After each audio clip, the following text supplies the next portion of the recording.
How about love? Nerve? What's going on, TFA Fam? I hope you are all doing well. Today's episode, we are going to continue our sleeper little positional run we have going on here. We already hit on quarterback and running back. Tonight, we're going to be hitting on wide receiver. Both of us have three guys we want to rattle off here, so we're just going to jump right into it. We're going to get into the goods, give you the content you guys came here for. Kev, lead us off here. Give us your wide receiver sleepers for 2020. And before you do it, I'm not going to let you do this again. Don't forget to subscribe, like, comment, rate, review, do all that stuff for us. Kev, now you can have the floor. That was a good one. Because I was ready for it. I had it teed up and ready to go. I knew it. So yeah, so we're on to wide receiver now, and for me, I think there's at least three players that really stand out to me as guys who I feel like are being undervalued, that really have a pretty high upside. So the first one is Darius Slayton, and I still cannot understand Darius Slayton's ADP. He's going at wide receiver 43, 1004. I feel like he is the number one option in this passing game.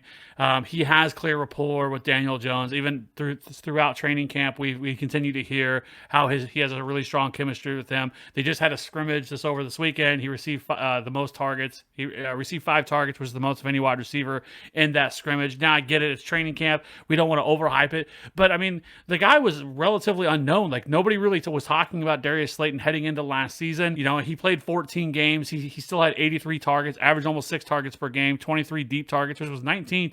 And for a player only played 14 games, who really took a little bit to get acclimated, you know, that's still pretty impressive. So we know he's utilized as a deep threat, so he has that home run hitting ability. He had 16.6 target share. He did end up with 48 receptions, 740 yards, 8 touchdowns. And he averaged 12.1 fantasy points per game. And I think he finished as wide receiver 36 on the season, but yet he's being drafted at wide receiver 43. Like, there's just this disconnect for me.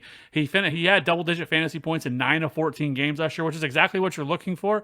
He didn't have a ton of boom weeks, but again, for a rookie wide receiver who, you know, was playing with a rookie quarterback, like, there's a lot to like here in Darius Slayton's profile. Like, he's an excellent athlete, and so I don't know. I just don't understand why people are so undervaluing him. If I get him in the 10th round, I'm fine. I would take him in the 8th round and not really be upset about it. I do understand that, you know, wide receivers have been pushed down to such a point that probably was likely to do with some of it, but still, wide receiver 43, I just don't think is fair. I think he should be going at least wide receiver 32 to 35 range. I think that is much more in line with where he should be going. We know this defense is going to be terrible. You know, last year they averaged 40.6 pass plays per game. There's no reason that's going to change. They did nothing really to address that defense. That defense is still going to be horrible. They're going to be playing from behind. You know, then they get to play in a division where they're playing the Cowboys, the Redskins, and the Eagles. And I mean, none of those defenses really like scare me. I think obviously the Eagles and the Cowboys defense have adequate defenses, but their secondaries have, you know, are a little bit different this year. So I don't know. I like Darius Slayton quite a bit, and I just think he's being undervalued. The next one for me is Preston Williams. He was somebody undrafted free agent last year, also a rookie, only played in 8 games. Of course, he went down with an injury, but again, like, I think people forget because of recency bias, like, how good he was, because he's going at wide receiver 55, 13, 12, and he actually out-targeted Devontae Parker. Like, he was the guy early in the season that was getting all the targets through the first 8 weeks. I mean, he had 59 targets to 48 targets to Devontae Parker. He had more receiving yards. He also had more end zone targets. He had 8 end zone targets to only 3 to Devontae Parker. So all the reports out of camp right now that he's looking fantastic, and it looks like the Preston Williams, like everything that we heard about last year is the same thing all last preseason, last training camp, was how he was flashing and he was really making a name for himself, and the same thing's happening now. Way too low. Yes, I do think the Dolphins defense is going to be much better than it was last year, but I still think with Ryan Fitzpatrick, who has that DGAF attitude, give me all the Preston Williams in the 13th round. And last but not least, I think we can all agree on the next one here. I know Cody, and I have to give Cody some credit here because he was all over the Bryan Edwards Express even before I was. But then when I laid eyes on him and started really looking into these rookies last year, the wide receivers that were, not last year, but earlier this season, Bryan Edwards really stood out to me. I mean, the dude had an absurd 17.6 breakout age. He had a 48.4 college dominator rating, which was 94th percentile, 25.5 college target share. Honestly, I think if he didn't get hurt pre-combine, I think we're probably talking about Bryan Edwards on a different team, probably getting drafted in the 2nd round. But because of that, he fell to the 3rd. The Raiders drafted him there. So there is nothing that scares me away from him. And I honestly think that we've been kind of saying this all offseason, but I think that he could very well lead this team in targets this year. And I don't think that's crazy to say. And he's going undrafted. He's not getting drafted anywhere. Like, I thought by now, with all the hype that he's been getting, that he would have some sort of ADP. Nope. Nobody's drafted him. Everybody's still out on Bryan Edwards, and I don't get it. The dude is going to be a beast. And I think he is a dark horse rookie of the year candidate at this position. And that's saying something with the Jalen Ragers, the Justin Jefferson, CeeDee Lambs, Jerry Jeudy's that are all going in this draft. Henry Ruggs, who's also on his team. I think Bryan Edwards has that ceiling in him, and I think that he could end up being the best rookie wide receiver year one. I think he's the most polished. I think he's ready. And, with Tyrell Williams now going down with a torn labrum, I know he's going to try to play through it, but let's be honest, that is not good news for any wide receiver. It's going to be really tough for him to play through that. So Bryan Edwards, is wheels up for Bryan Edwards, people. If you're listening to this podcast, you're listening to this on video, draft Bryan Edwards and thank us later. I'm telling you, this is the easiest draft pick in the later rounds. Like, this is a slam dunk for me. Like, I don't feel any more confidence about any other player going late than Bryan Edwards. Draft Bryan Edwards. Thank us later. Win championships. Let's go. The end. Just draft Bryan Edwards and just log off. That's it, right? I love the Williams call. Obviously, he's been a favorite of ours for a while now. Edwards. What else is there to say? With Williams going down, I do expect for him to have an ADP going forward, but it's not like he's going to jump up to any crazy rate. Like, I'd be shocked if he ends up going higher than like wide receiver 60. Like, I think he's just going to be a sleeper through and through, even with all the buzz he's been getting. So, like those calls, the only thing with Slayton is if just somehow, some way, Shepard and Ingram could be healthy. Now, you're asking a lot. You're asking a lot from one of those guys, let alone both. But I think that's where some of that hesitancy comes in with Slayton. But other than that, he gives that team and that receiving core an element that they do not have. So even if those guys are healthy, he still has something to put him on the outside to play with speed. But I think that's where some of that hesitancy can come in and why his ADP is getting pushed down, on top of, like you were saying, with all the running backs that are pushing him down and then all the solid wide receiver options. So just my 0.02 on that. Agree to disagree. No, I love Darius Slayton. I think that he, like I said, I think he's being undervalued. Yes, I think he has a role that I'm not worried about anybody taking from him. I think he can be Correct. a more nuanced route runner as well. I don't think he's just simply a deep threat. And I think that people, like I said, people forget how much of a beast he was last year. For somebody that he was on nobody's radar heading into the season, like there was nobody there. If there might have been some, and there's always somebody that's hyping up somebody, but he was certainly not on the minds of many people. So whatever he popped off the first time he stepped on the field, week 3, where I think he had 15 or 16 fantasy points. That kind of came out of nowhere, and it just continued. Like I said, and for a team that he was playing with a rookie quarterback. So I think there's a lot to like here. They improved the offensive line. That this team should be better this year. And I think with also having guys like Sterling Shepard and Evan Ingram on the field, I think that can only help Darius Slayton with in terms of coverage and not drawing double coverage and being Right. focused on simply by him. So like I said, also with a healthy Saquon. Hopefully Saquon's okay. He did limp off the field today in practice. As soon as I heard that, my I'm not gonna lie, my butthole puckered up a little bit as soon as I heard that, because I have some Saquon and some keeper leagues. So yeah, I got a little nervous when I heard that one, but it sounds like he's okay. So The guys I'm going to be bringing to the table, I'm also going to go a little deeper here. I'm going to go Jamison Crowder, wide receiver 46, Jalen Reagor. I can't not say Jalen Reagor, right? Wide receiver 50, and Paris Campbell all the way down at wide receiver 68. So my case for Jamison Crowder, it's super simple. It's not going to take a lot to try and convince you guys of this. They are projected to be a bad team, both offensively and defensively, but that's still going to play into a lot of passing volume. And if there's going to be a lot of passing volume, who the hell is Sam Darnold going to be throwing to? Like, it's going to be Jamison Crowder and Chris Herndon, maybe a little bit of Le'Veon Bell mixed in there. Denzel Mims has been sidelined, I think it's been like 9 or 10 straight practices now with the hamstring injury. Brashad Perriman was banged up with a knee injury. So who else is it going to be? They have the 7th lowest projected win total in 2020.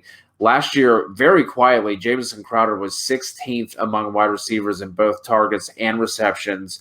Like I said, they're going to be playing from behind fairly early and often, so that's not something that's going to change next year, or change this year, rather. He was 13th in yards after the catch. Crowder isn't going to be anybody that's going to necessarily wow you with his efficiency stats by any means, because he's always going to be a lower ADOT player. I don't think he has he doesn't have double-digit touchdowns in his range of outcomes, I don't think. But he's going to be looking at 120, 130 targets. And with every single position, we want to chase volume. And the fact that you can get someone who maybe has fringe wide receiver 2, wide receiver 3 outcomes in his future for 2020, the fact you can get him as almost a wide receiver 5, I think that's just a massive amount of value for you to be getting him there at 10.08. So Crowder is someone who I love this year. I've always kind of had a soft spot for Crowder. And if you look at the games that Crowder had played with Sam Darnold starting, he was on pace to be wide receiver 20 last year in PPR scoring. So again, going at wide receiver 46, you just draft him and move on. Maybe you use him to pair somebody with someone like a Darius Slayton, who has the higher volatility in his range of outcomes, and Jamison Crowder just going to be that, maybe like a discount Jarvis Landry, if you want to think about him that way. Jalen Reagor, wide receiver 50, going at 12.02 in ADP right now. This one just makes no sense to me at all whatsoever. I've been expecting his ADP to keep ticking up, and it just isn't happening. I don't know if I honestly don't understand what's going on here. He should easily be going in wide receiver 3 territory, and he's going as a wide receiver 5, which is just bonkers to me. He should be going in the single digits at least, and you can get him in the beginning of the 12th round. Everything out of camp so far has been super positive for Reagor and the Carson Wentz connection. Really haven't seen anything negative about him at all. Maybe there's been some down days where he hasn't just completely wowed, but there really hasn't been anything in any of the reports early on giving us any reason to be hesitant to be drafting this guy. I mean, the thing came out today that Greg Ward, or over the weekend rather, that Greg Ward was kind of his preferred guy so far in camp. But I think that's to be expected, given that Reagor is a rookie and Greg Ward is the one he has the most experience with out of that receiving core. I mean, obviously Deshaun Jackson throughout the training camp last year, but he only lasted till week 1. Alshon Jeffrey still not practicing. He's looking like he's going to open up the season on PUP. So I'm that's not something that's going to push me away from Reagor whatsoever. He's an explosive, dynamic athlete. We all saw how he was just criminally misused at TCU. He's been playing in both 3 wide receiver and 2 wide receiver sets. They're moving him inside and outside. I think he's just set up to completely smash. The Eagles have the 14th most difficult schedule according to Sharp Football Stats this year, looking at their opponents' Vegas win totals. But they have the 7th easiest schedule looking at their opponents' pass defense efficiency. So I think it's wheels up for Jalen Reagor. I'm super excited about him, and he is my dynasty wide receiver 1 and my rookie wide receiver 1 for redraft purposes in 2020. The last guy that I'm going to touch on here, I've touched on him a little bit before throughout the season if you've been following along with us, and we appreciate you guys doing that. Paris Campbell, second-year wide receiver, rocking there in Indy with Phillip Rivers. Not getting a lot of buzz in terms of his ADP rising. Like I said, wide receiver 68. You can get him in the 19th round, which means for most of your redraft leagues, he's going undrafted. So he's not even someone who, I mean, you could technically pick him up off of waivers week 1, but I think that'd be a mistake to try and let someone else get him. He's definitely someone you need to have on your radar during those last couple of rounds. He only started 3 games last year, only saw 24 targets. He was banged up. But again, going back to the training camp reports, he seems to be the player that the Colts drafted him to be. He's been impressing early in camps. T.Y. Hilton has been sidelined, so he's been getting some extra looks and some extra reps. He's going to be playing in the slot. He gives that team an element they do not have.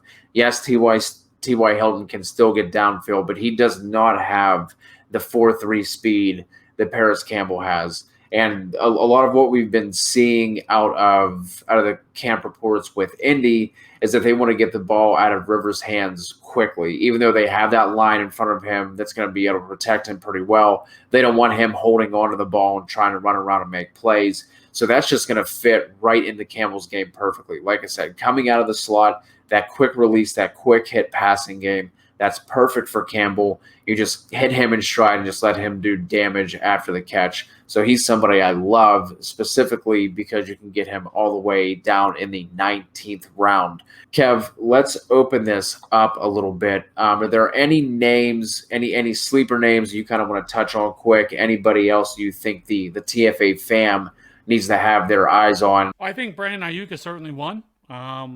I know he got a little banged up. We'll have to see what happens with him. But if all reports come out that he's going to be ready to go week 1, that's 14-11 ADP. They get a great matchup week 1. So, he's going in the 14th round, basically almost undrafted. Wide receiver 59. That's way too low. With Deebo Samuel hurt, Jalen Hurd hurt. They brought in J.J. Nelson off the street. It could be wheels up for Brandon Ayuk, especially early in the season. So I really like Brandon Ayuk. Yeah, again, we'll have to monitor him. Anthony Miller, I think, is going way too low as well at wide receiver 60, just after him. 14-12. I think he's somebody that people should be taking a look at. Look, we've talked about it. We're going to keep saying it. Is shoot for upside. Like, do not be drafting the guys that just because you know their names. The Larry Fitzgerald, who's going wide receiver 62, and Golden Tate and guys like that. Like, I see a lot of people posting their drafts, in certain places, and they're like their draft boards, and you'll see everybody's drafting. Like, there's all these guys that are littered where they're taking Golden Tate and they're taking Larry Fitzgerald because they know their name, because they're not doing the research beforehand and, looking at these guys and trying to decide who are these winning lottery tickets, because that's who you should be looking at. And those are the guys that are going to end up, you hit on one or two of these guys and it's wheels up, right? Your team, your depth is so much better than everybody else's because you were able to nail one of these guys. Let me be honest with you. Golden Tate's not going to do it for you. He's not. Okay, like, I'm sure he'll have some usable weeks. I'm sure Larry Fitzgerald will have some usable weeks, but he has a ceiling, and it's a low ceiling. Okay, and that is why I will never mess with one of these guys like a Larry Fitzgerald. Love Larry Fitzgerald, one of the best receivers we've seen over the last 20 years, but he is not the same player anymore. Do not draft him just because you know his name. There are so many guys going down, especially with the way wide receivers being pushed down. There's absolutely no reason whatsoever to mess with these guys. You can even get guys like Steven Sims and Laviska Shenault, who is starting to hype. Keelan Cole, let's go. Keelan Cole, let's go.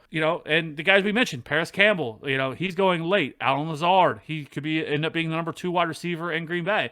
Already mentioned Anthony Miller, Brian Edwards. All these dudes are the guys you should be taking. Do not look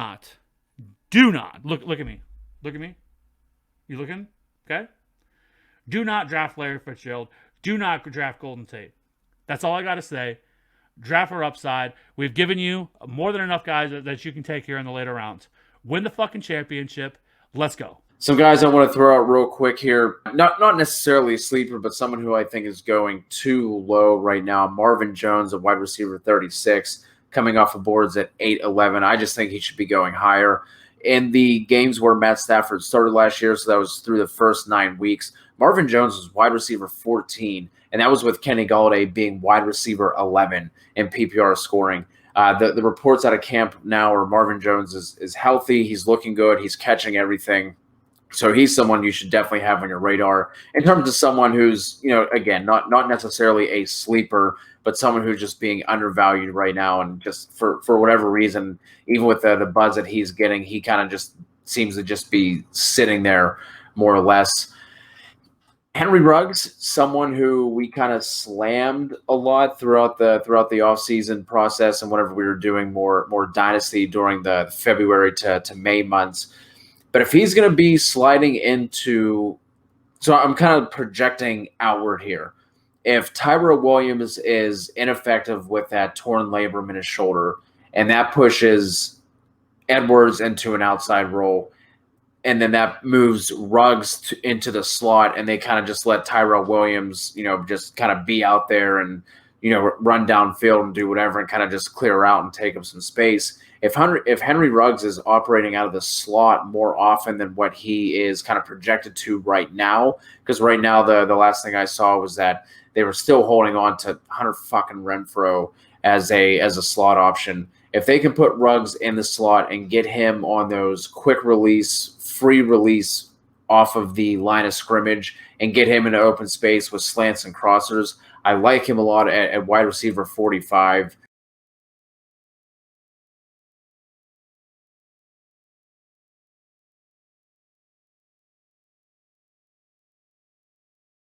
And then just some other guys. I mean, we can't be sitting here talking about Sammy Watkins as wide receiver 52 and me not at least mention his name.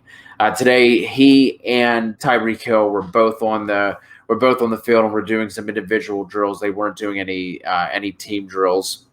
That was obviously good to see them. You just want exposure to an offense like Kansas City, and with someone like Sammy Watkins who has the talent that he has at wide receiver 52. I'm all about that life. N'Keal Harry got some good buzz today. Apparently, he and Cam Newton are starting to build a chemistry there. N'Keal Harry had his best day of camp yet, and he's going at wide receiver 58. And then someone like Allen Lazard, who's apparently locked into that wide receiver 2 role in Green Bay. He's somebody I like a lot. Again, tied to somebody like Aaron Rodgers, and I don't think they're going to be able to be playing with a lead as often as they were last year. So hopefully that'll open up some more targets for the Lazard man.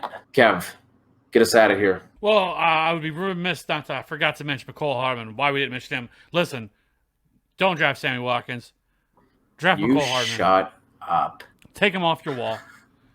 Never. Hit that subscribe button in the right-hand corner of the screen. You should do that. Okay, for excellent content. For more content like this, we're going to be doing Dynasty. We're going to be doing DFS. You play DFS. If you don't play DFS, we can help you. All right, let's start winning some cash. So it's building that bankroll up for the season. Week 1, 2 weeks away. So like I said, hit that like, hit that subscribe, win championships.